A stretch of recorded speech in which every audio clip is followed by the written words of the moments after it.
botnet ဆိုတာပါလဲနော် botnet ဆိုတာကကျွန်တော်တို့ robot က bot ရဲ့ကျွန်တော် network က net ရဲ့ဒီပေါင်းဆက်ထားတဲ့ဝါဒဖြစ်ပါတယ်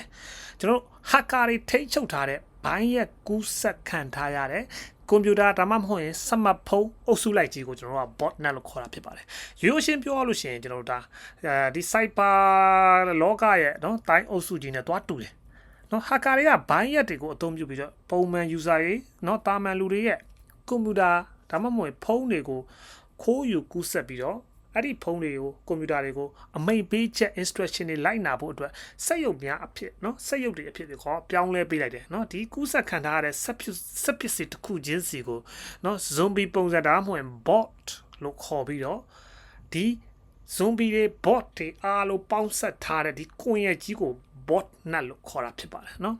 ဟုတ်ပြီ botnet တွေကကျွန်တော်တို့ဘယ်လိုအလုပ်လုပ်တယ်လဲဆိုရင်ကျွန်တော်တို့ပထမဆုံးသူကကူးဆက်တယ်နော် hacker တွေကဒီ email attach file နေနော်ပြီး anti ရှိတဲ့ကြော်ညာတွေဒါမှမဟုတ် application အတုတွေကနေပြီးတော့တစ်စပစ္စည်းတွေကိုကျွန်တော်တို့ malware ဆိုတာ virus တွေရောက်စေတယ်ပြီးရင်အဲ့ကောင်တွေကိုခဏလုပ်တယ်နော်ကူးဆက်ခံထားရတဲ့စပစ္စည်းတွေကနော်ဒီစပစ္စည်းတွေက hacker တွေရဲ့ command and control server လို့ခေါ်တဲ့အမိန့်ပေး server ကိုအလိုအလျောက်သူကချိတ်ဆက်သွားတယ်နောက်တစ်ဆင့်အနေနဲ့သူကနော်အဲ့ဒီအမိန့်ကိုနားထောင်တဲ့အဆင့်ဖြစ်သွားတယ် execute လို့ခေါ်တယ် hacker တွေက command and command and control server ကနေတစ်ဆင့်အမိန့်တစ်ခုပေးလိုက်တာနဲ့ကဘာတဝန်းလုံးမှာရှိတယ်နော်ထောင်ပေါင်းများစွာတန်းပေါင်းများစွာတော့ဒီစက်ပစ္စည်းတွေကဒီအမိန့်ကိုစက်ပိုင်ရှင်ဘာမှမသိလိုက်ပဲနဲ့သူကတပြိုင်တည်းလိုက်ပါလှုပ်ဆောင်နေကြတာဖြစ်တယ်ဟုတ်ပြီ botnet ကိုဘာအတွက်အသုံးပြုကြလဲဆိုရင်အများအားဖြင့်မကောင်းတဲ့ပတ်တွေမှာဒီ botnet ကိုအသုံးပြုကြတယ်နော်သူကနော် DDoS attacks လို့ခေါ်တဲ့ဒီတိုက်ခိုက်မှုတွေကိုပြုလုပ်တယ်ဥပမာwebsite တစ်ခုကိုတပြိုင်နက်တည်းအသွားလာနော်တပြိုင်နက်တည်းဘယ်လို traffic ဖြစ်တာပေါ့နော်လုံးဝ traffic အလိုအကျိုးပေးဖို့ပြီးတော့အဲ့ဒီ website ကိုပြုတ်ကျသွားအောင်ပြုလုပ်တယ်ဥပမာ online store ဒါမှမဟုတ်လို့ရှင်လဲဒီ ban website တွေကိုပိတ်ပစ်လိုက်တာမျိုးတွေပေါ့နော်ဒါမျိုးပေါ့နော်နောက်တစ်ခုကစပန်နဲ့ငွေကြေးလိမ်လည်မှုတွေမှာဒီ botnet ကိုအသုံးပြုကြတယ်အသုံးချကြတယ်ဒါကဘာလဲဆိုရင်နော်ခင်ဗျားတို့ရဲ့ sub ပစ္စည်းတွေကိုအသုံးပြုပြီးတော့ဒီ email နော် trust တွေဒါမှမဟုတ်ရင်ငွေကြေးလိမ်လည်တဲ့စာတွေကိုကျွန်တော်တို့တန်းနဲ့မီလီယံနဲ့ရှိပြီးတော့ပေးပို့တာတွေเนาะဒါလုပ်တယ်နောက်တစ်ခု data တွေကိုခိုးယူတာပေါ့နော်เนาะတစ်စာထဲမှာရှိနေတဲ့ခင်ဗျားတို့ set ထဲမှာရှိနေတဲ့เนาะ password တွေဘဏ် account ချက်လက်တွေကိုဒီကောင်တွေကခိုးယူတယ်ဟုတ်ပြီနောက်တစ်ခု cryptocurrency mining လုပ်တာပေါ့နော်ခင်ဗျားတို့ရဲ့ set တွေမှာရှိတဲ့เนาะ processor ကိုအသုံးပြုပြီးတော့ဒီ hacker တွေကသူတို့အတွက်ငွေကြေး digital လို့ခေါ်တဲ့ cryptocurrency mining တူးဖော်ပေးတာလောက်ကြတယ်เนาะ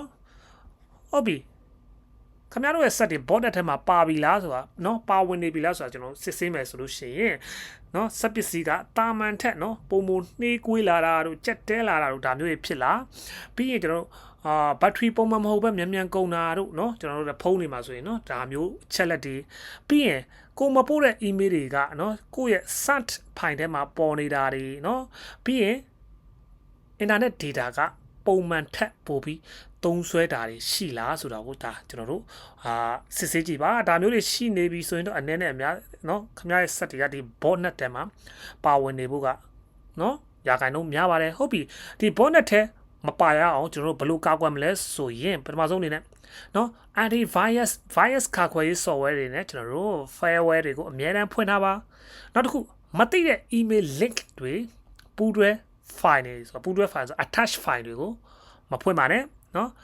ပြီးရင်ခင်ဗျားတို့ရဲ့ router wifi ရဲ့စကားဝတ်ကိုကျွန်တော်တို့ password ကိုပုံမှန်ပြောင်းပေးပါနောက်တစ်ခုကျွန်တော်